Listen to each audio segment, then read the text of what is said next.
saying that I am all-knowing in everything pitching, but I know the do's and don'ts of the mechanics, and that's sad to me that the pitchers are gonna be injured if they're not already. Be wise with who you give your daughter to. I've had multiple girls come to me for lessons and they've been told things that were so not right, and so it was just like a waste, and we're like trying to fix things.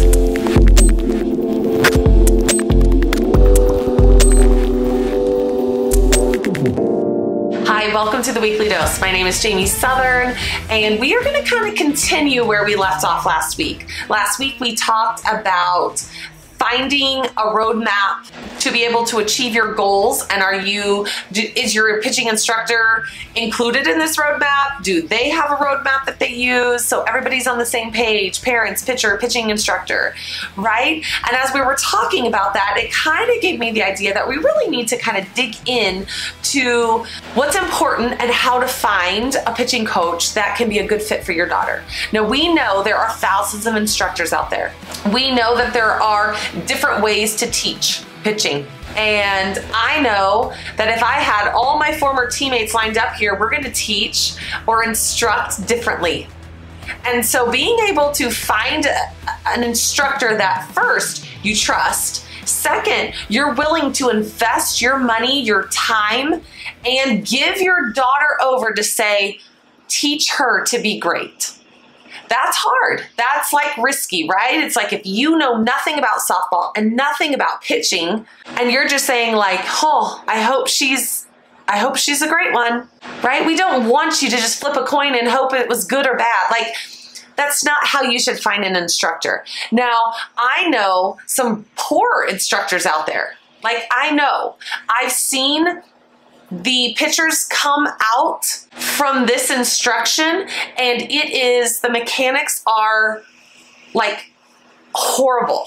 And for the parents to feel happy and, oh gosh, they just love this pitching instructor, it's so sad for me, because I'm not saying that I am all-knowing in everything pitching, but I know the do's and don'ts of the mechanics, and that's sad to me that the pitchers are going to be injured if they're not already, that their backs are hurting or broken or whatever. But the fact that the parents are oblivious to the type of instructions that's being taught, that's what makes me sad. And I don't want that for anybody, because we do put in so much time, money, just the experience, the emotions, right, that come from an outcome of a game. And it's just, we're all in, and you want to be able to be confident that you are all in the right place. So these are just some questions that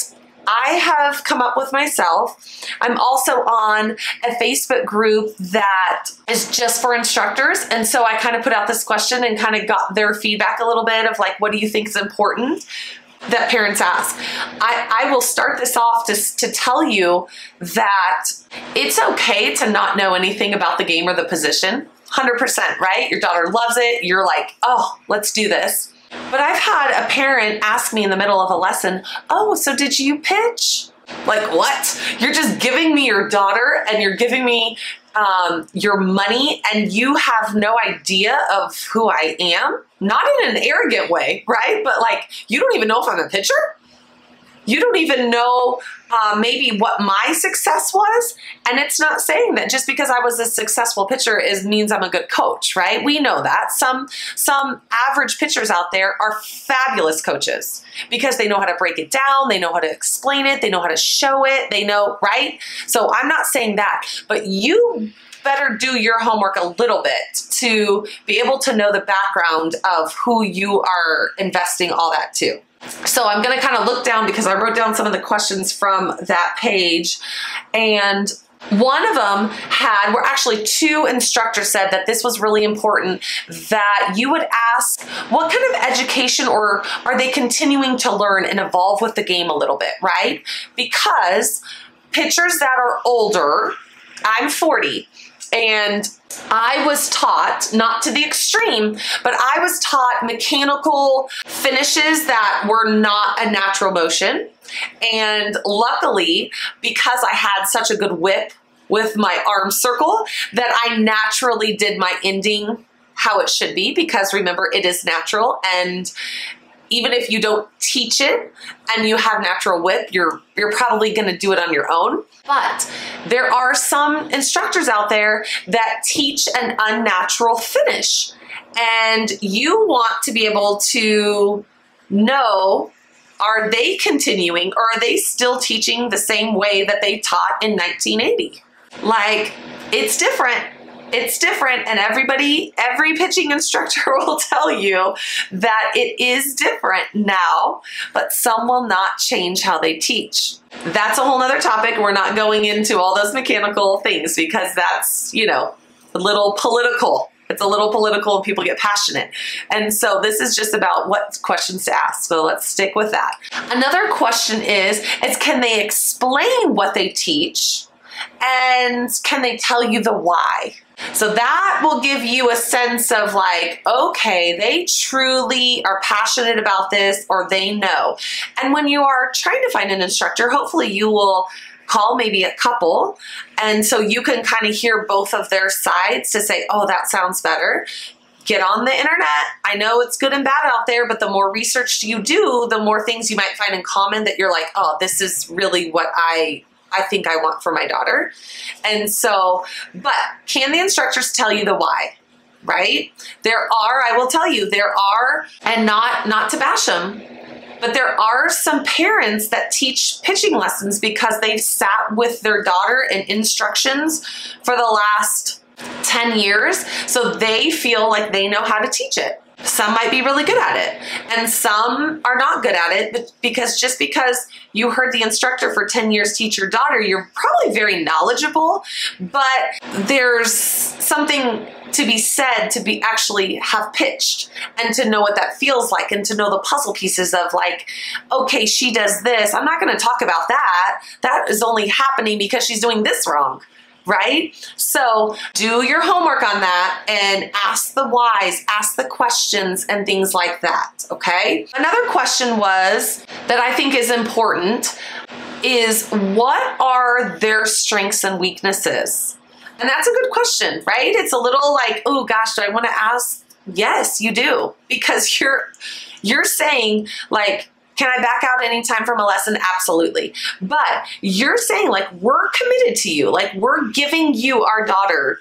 Like, oh, I hope it's good. Don't hope it's good, right? Know that it's going to be good. And so you need to know what they're good at and what their weaknesses are. An example is, there are a lot of young pitching coaches out there. And what I mean by young is they get out of college and they give pitching lessons, or they're giving pitching lessons while they're in college. Not saying that they're all bad, okay? I'm not saying that. But if they are a rise ball, drop ball pitcher in college, are they only going to be able to teach you rise ball, drop ball, right? Do they know enough about the mechanics to fix you if they just started looking at pitchers and their mechanics? Some instructors shared on this site that they are more comfortable with advanced pitchers and teaching spins than teaching the little ones, because they just don't think that that's their weakness. They're like, I'm just not patient enough. I don't know how to break it down, the mechanics, in a way that they understand and they know where their strength is. Right? So what does that look like for this instructor? What are their strengths and weaknesses? What are they good at? We're all good at things, right? And we all have areas that the pitchers do. They're like, oh gosh, my strength was rise ball, drop ball. My weakness, oh man, my changeup and curveball weren't good. Okay, so now you know. Doesn't mean they can't teach it, but now you kind of have a little bit more background. Okay, I know when I did my first pitching lesson at the age of 22, I was like, Dad, I don't even know what to do. I'm going to take their money and I'm going to be a pitching instructor, which I feel so horrible now, but I really wasn't confident. I've never done it before.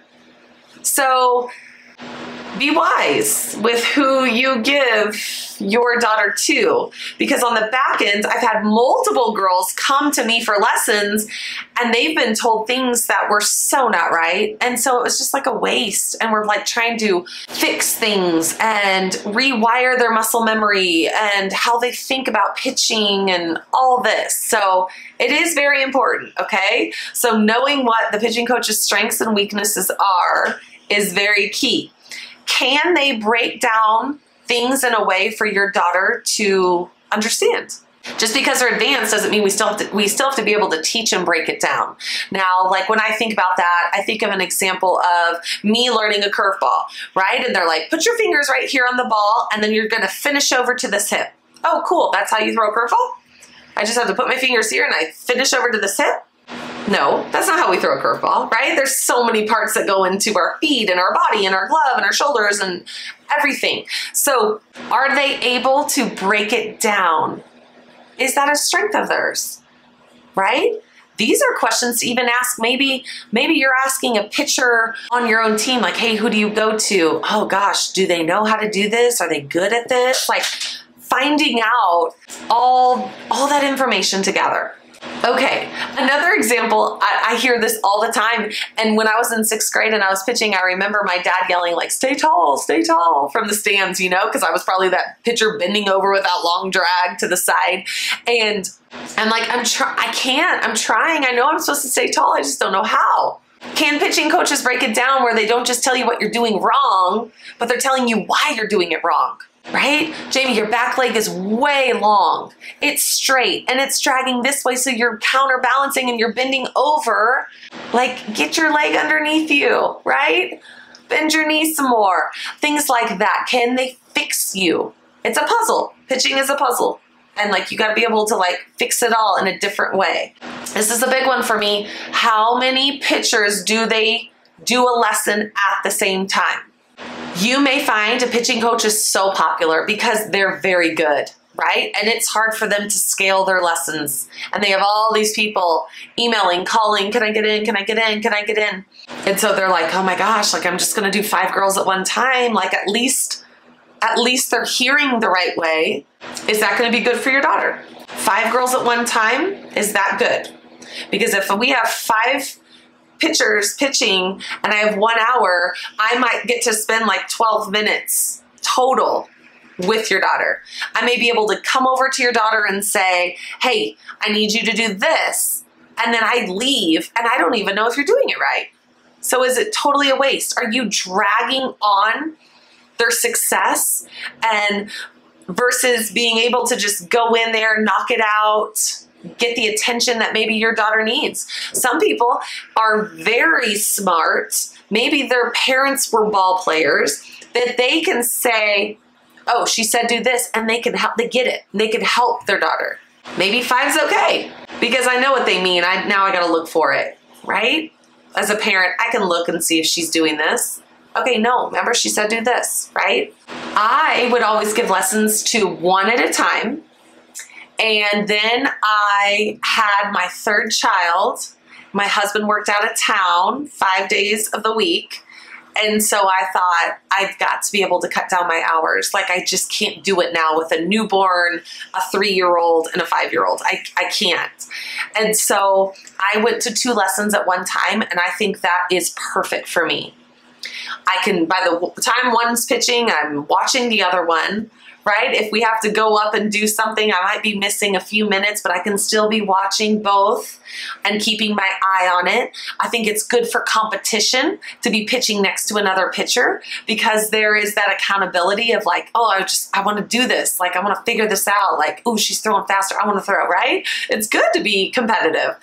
But it's kind of good because sometimes when we get one-on-one, right, the true colors or the emotions come out and, you know, pitchers have to hold it together. And so they might be struggling, but they have their little partner over here pitching next to them that they don't. They want to be mentally tough.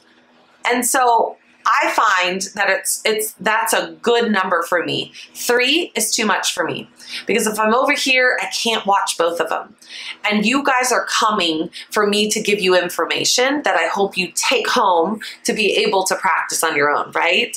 And so when you are there, It's not that I want to be like critiquing every single pitch and make you a robot, but I want to be able to monitor and continue to watch out for all the pitchers, right? So 2s for me, ask the pitching coach why they do that and what are the benefits and what are the downfalls from doing the number that they do. Another question is personality, right? Sometimes it's just not a good fit. I have 3 daughters. They all have 3 different personalities. I have one that's super headstrong and not emotional. I have another one that is super emotional. And so I'm going to be more aware of who gets my emotional child, because not saying that she can't be mentally tough. Trust me, I'm a tough mom. And I want her to be mentally tough. I want her to find success in whatever she does and to be able to do hard things and not just cry because it's hard. So we work on those things, right? Daily. But at the same time, I know who she will play better for, what personality, especially at a younger age, right? She's still learning that. She's learning to find failure and be okay with it, and versus finding failure and being ripped apart at a younger age, which is never necessary. But I'm going to be pickier with her, just like in the teacher world, right? She has been blessed with having super patient, kind teachers. That was not the teacher that I was. I was like, let's go. I asked you to do it. Right? And she's got teachers that are so kind and speak softly, and it works for her in that environment. So, is your daughter thriving with a pitching coach and their personality? Okay, that's another question. What does a lesson look like? So if someone calls me and they're like, hey, you know, we got a recommendation, and do you have any openings? And if I say, yeah, you know, I do have a couple openings, I think the next question is like, okay, so what does that look like? What does a lesson look like for you? Do you spend 15 minutes warming up and then 30 minutes working on mechanics and then 5 minutes of a spin? Or I used to do 45-minute lessons, and so they could come and warm up overhand anytime they wanted to. I did want to kind of watch their drills and how they warm up, especially depending on their age. So we would spend time with that, and we would go over the reasons of the whys of you're doing this drill. I don't want them to go through the motion, so I want them to know specifically what they're working on.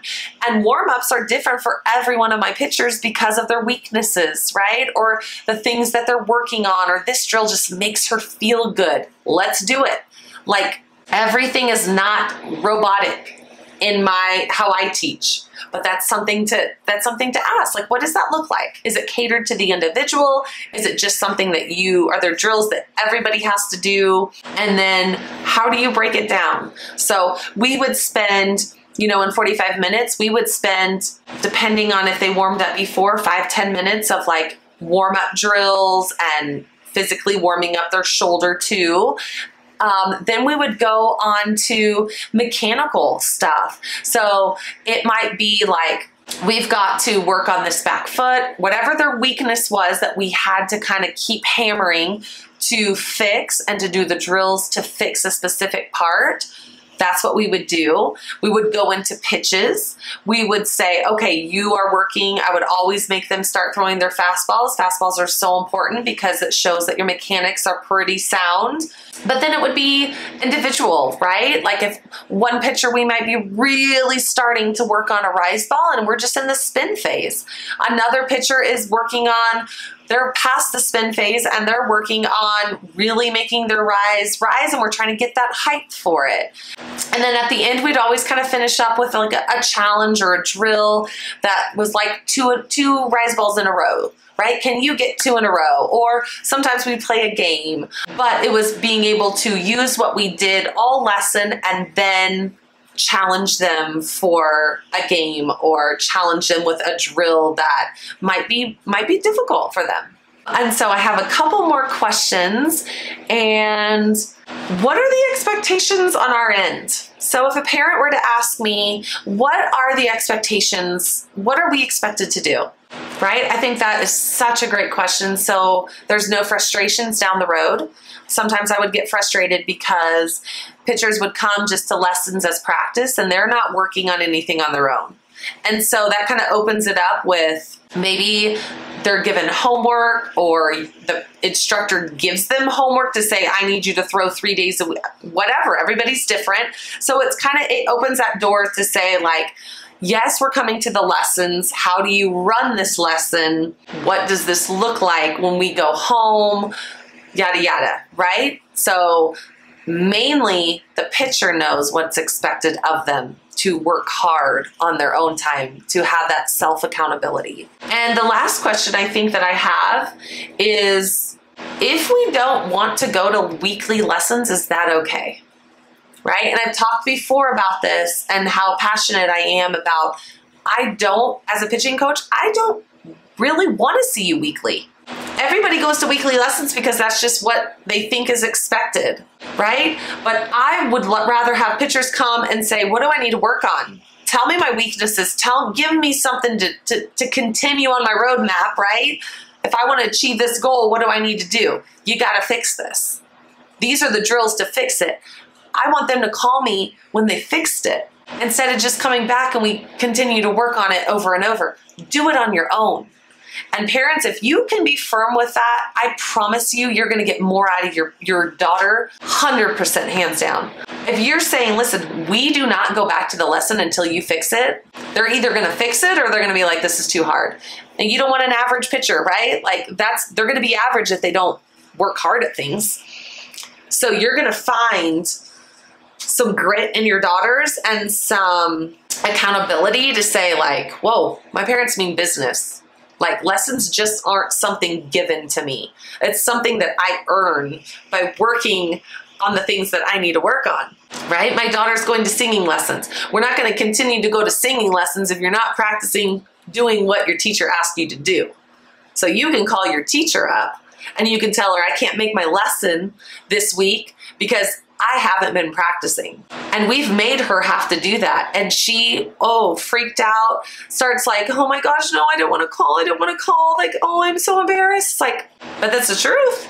You haven't been practicing. Don't waste your teacher's time. Like, just don't waste my time, right? I got 3 kids. Like, my time's valuable. I don't do it. I don't do it for the money. I do it because I truly want to be able to help pitchers and get them better. So I want to work as a team. So my question, and I challenge you, is to say, I mean, if we don't want to come weekly, like, do we lose our spot? What if we want to come every other week? So it gives our pitcher a chance to really work on what you've asked her to work on, to spin that ball more before we come back to show you. Is that okay? That, if somebody said that to me, I would be like, they get it. I want to work with you because you understand what is asked of your daughter and you're going to hold your daughter accountable and we're going to be a great team together. So those are just some questions that I have. I'm sure there are so many more questions out there, but remember, trust yourself, trust your gut if it's not a good fit. Because if they're not progressing and they're not continuing to get better, then something's wrong. And it's important. Some of you guys start so young that it's the start of their foundation. Like the mechanics they're learning at that young age, I mean, they follow them. It's hard to break. So make sure that you do it right from the get-go. It'll be a great experience for you with whoever you get to work with. And hopefully that they make your daughter love the position. And that's the most important part, is that they love being a pitcher and they continue to grow, they continue to learn, and they continue to build confidence. And that's the most important thing about being a pitcher. So workout of the week will be posted tomorrow. So keep a lookout on that and keep getting better, you guys, little by little. Keep working on the little things and you will find way more success.